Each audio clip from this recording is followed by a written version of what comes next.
Gumising ka, Joaquin! Gumising ka! She's never gonna leave Dad.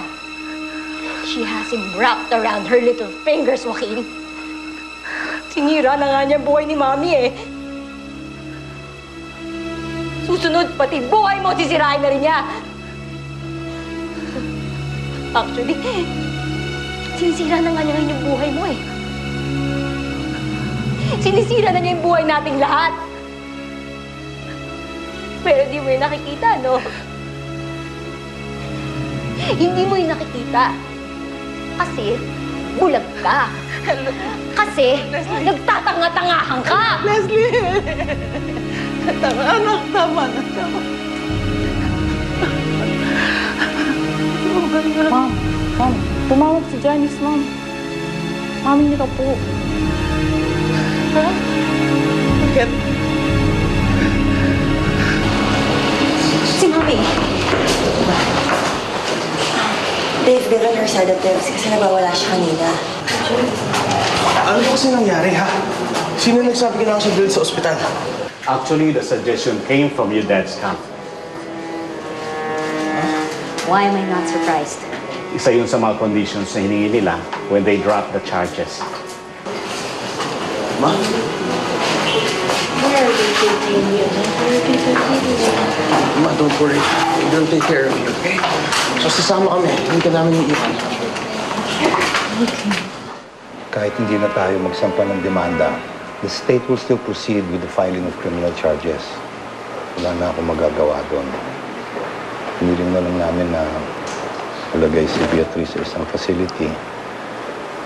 At least mas maalagaan siya doon kaysa sa kulungan. And at least this can help Jake and Leslie to cope up with what has happened. Ito naman ang gusto mo, di ba? Now, can we talk about us? Hindi na ako magpapaligoy-ligoy pa, Erica. Marami ng oras ang nasayang. Siguro dapat ituloy na natin kung ano yung naudlot kahapon.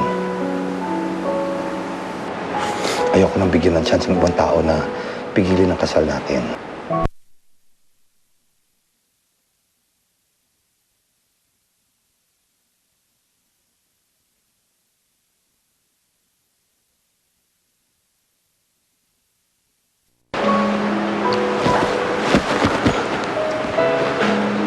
Let's get married.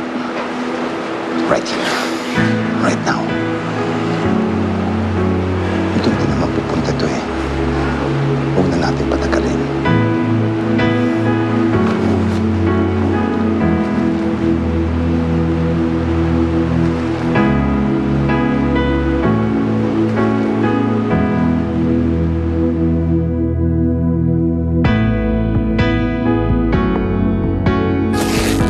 Kung sakasakaling hindi na ako makalabas dito, i-promise me, Leslie, na hindi ka papayag na mapunta sa babaeng na kahit anong ari-arian natin.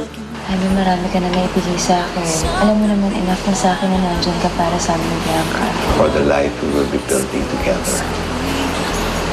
Here are the keys for a brand new home.